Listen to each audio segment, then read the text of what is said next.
I never expected to hear from Amanda again. Not after 5 years of rebuilding my life from the ashes she left behind. At 37, I had finally found peace as a successful architect with a loving girlfriend and a future that looked bright. Then came the text that shook my foundation. I made the biggest mistake of my life. He left me. I should have never left you. My ex-wife, who destroyed our marriage for her affair partner, wanted me back now that he had dumped her. Before I tell you about the text that turned my world upside down again, let me know where you are watching from, and hit subscribe if you have ever had someone try to come back into your life after they broke your heart. I met Amanda during our final year of graduate school for architecture. We were both 24, ambitious, and hungry to make our mark on the world. She caught my attention during a heated debate about sustainable design in our urban planning class. Her intelligence, combined with those captivating green eyes and confident smile, had me completely mesmerized. Our first date was at a small Italian restaurant near campus. We talked for hours about our dreams of designing buildings that would transform communities. By the end of the night, I knew there was something special between us. Our relationship progressed quickly after graduation, as we both secured positions at respected firms in Boston.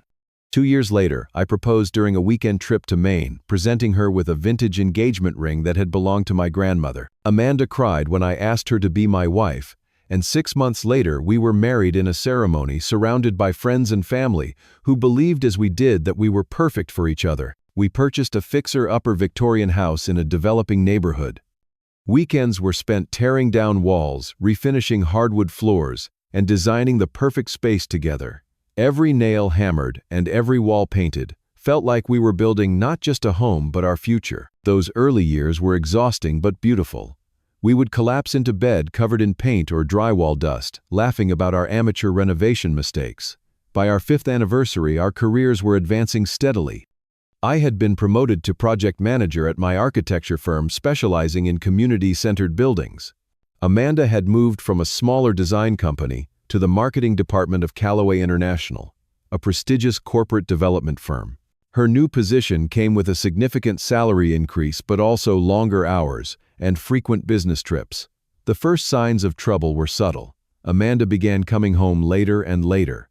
Our dinner conversations grew shorter as she constantly checked her phone.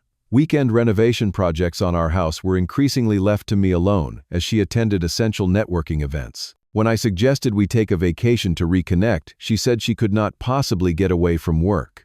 As we approached our 7th anniversary, the distance between us felt insurmountable.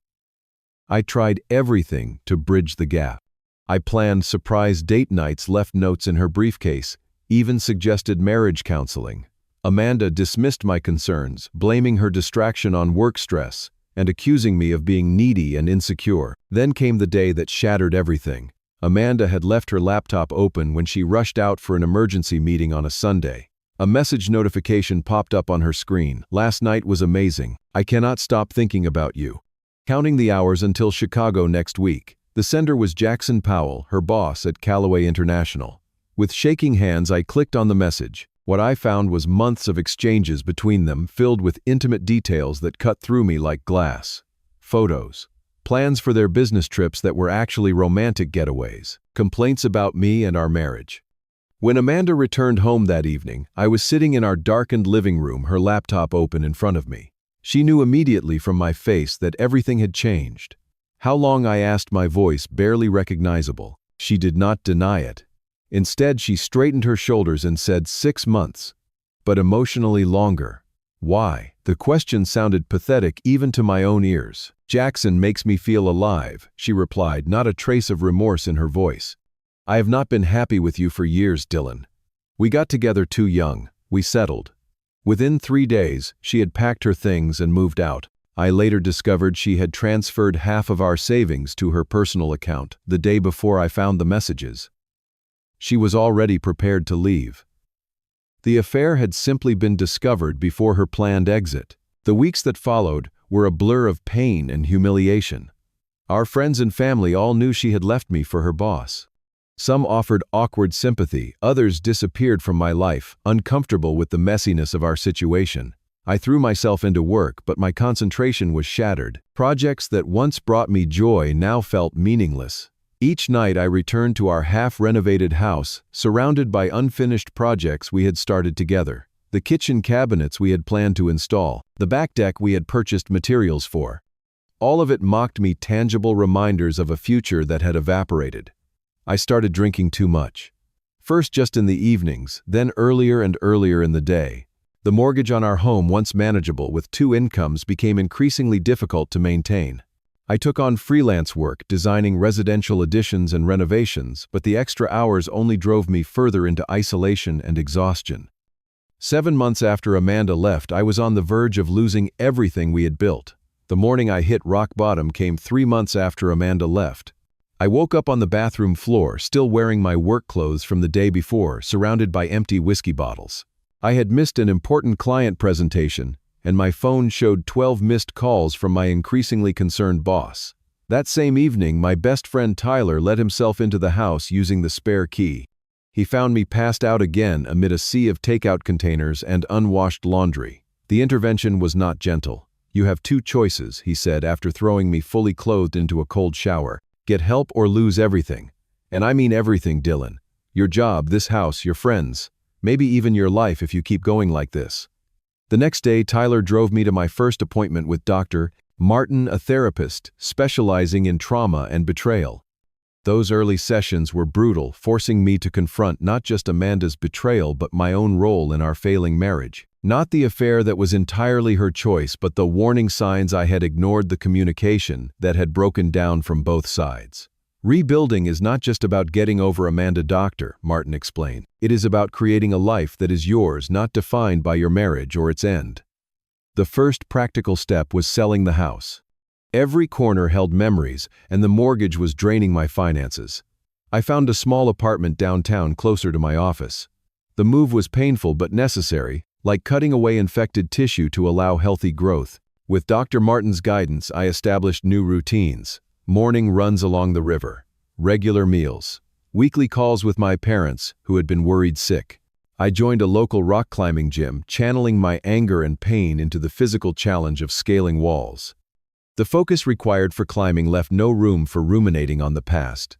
Professionally, I recommitted to my work with a new perspective. Architecture had always been about creating spaces for people to thrive, and I leaned into that purpose. I pitched a design for a community center in an underserved neighborhood, incorporating elements that encouraged connection and healing, perhaps reflecting my own journey. The project won a regional award and earned me a promotion to senior architect at the firm. For nearly 2 years, I avoided dating entirely. There were occasional setups by well-meaning friends, even a few interested women at work, but I politely declined.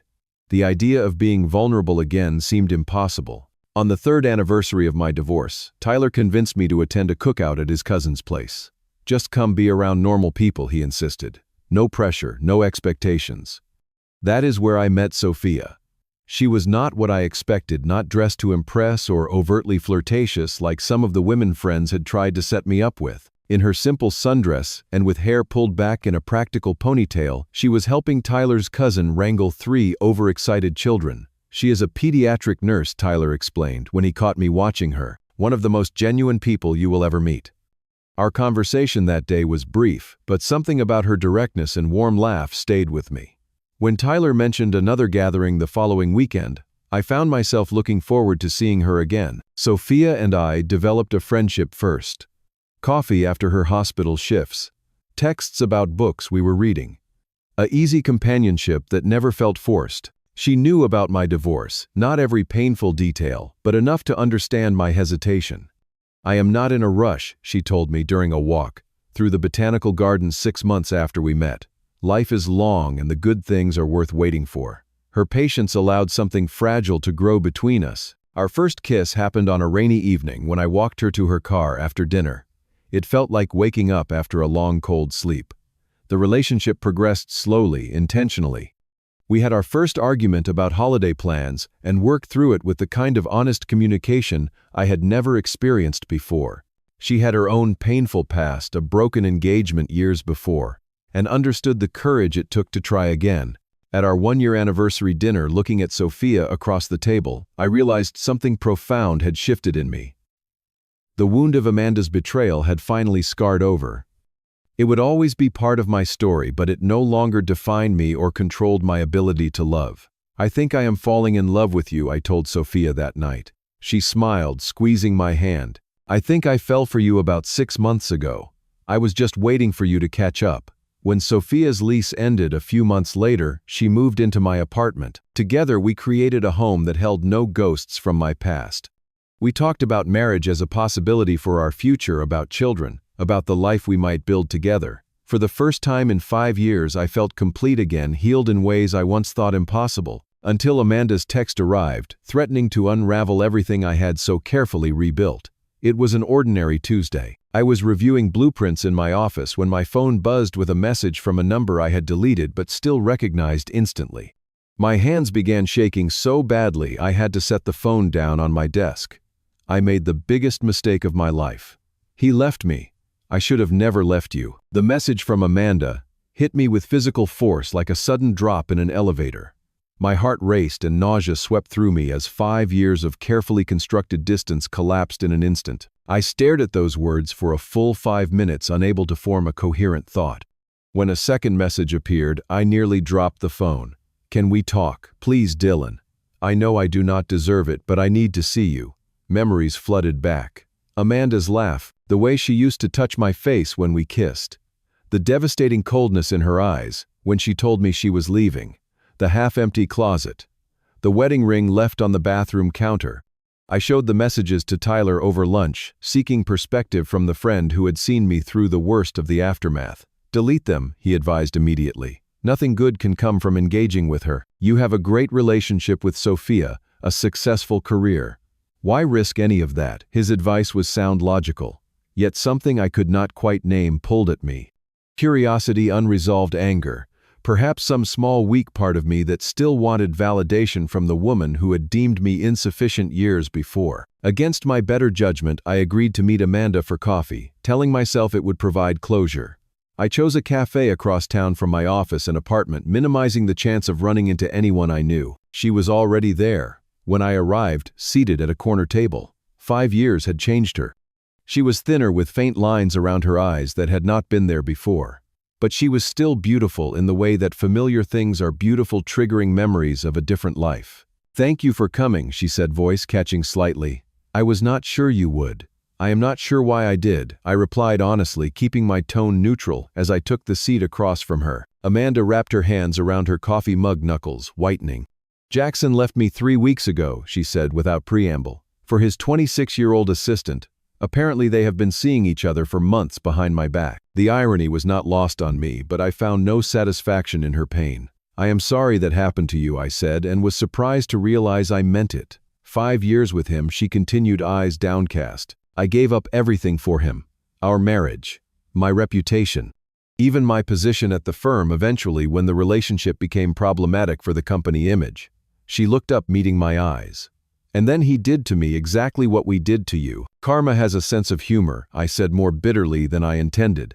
I deserve that, she acknowledged. I deserve all of it. But being on the receiving end made me finally understand what I did to you, the pain I caused. And it made me realize what I threw away. She reached across the table, her fingers brushing mine before I could pull away. I have been following your career online. The community center you designed was brilliant. You have become exactly the architect you always wanted to be. Why are you telling me this, Amanda? Because I never stopped loving you, she said, her voice dropping to a whisper. I was confused and selfish and made the worst mistake of my life. But Dillon, I think we might be meant to be together. We could try again. Older, wiser this time.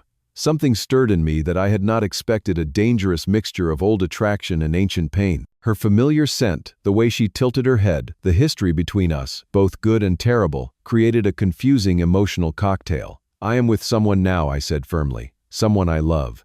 Is it serious? Amanda asked. I hesitated a moment too long before saying yes. She caught the hesitation and pressed forward. We had 7 years together, Dillon. A foundation. History. That does not just disappear. I left the cafe unsettled and confused, telling myself it was just the shock of seeing her again. I did not mention the meeting to Sophia, a decision that created the first small brick in a wall between us. Over the next 2 weeks, Amanda escalated her efforts. There were more texts, flowers delivered to my office, even a handwritten letter detailing the happiest moments of our marriage and her regrets about how it ended. I responded minimally, always politely discouraging but never definitively ending communication. I told myself I was being kind, that making a clean break would come soon. In reality, some wounded part of me was drawing out the process, perhaps enjoying the role reversal of being the one pursued rather than abandoned. Through mutual friends, I learned Amanda had been telling people we were reconnecting, implying a reconciliation was in progress. The rumor reached my firm, creating uncomfortable moments with colleagues who remembered the messy end of my marriage. The situation exploded on a Saturday afternoon when Sophia and I were returning to my apartment after grocery shopping. Amanda was sitting on the steps of my building, looking up expectantly at the sound of our approach. The moment froze in terrible clarity, Sophia's hand going still in mine as recognition dawned on her face. "You must be the new girlfriend," Amanda said, standing and extending her hand as if this were a normal social introduction. "I am Amanda Dillon's wife." "Ex-wife," she corrected with a tight smile. "For now, anyway." Sophia looked between us, confusion giving way to hurt understanding. "You have been in contact with her," she said to me, not a question but an accusation.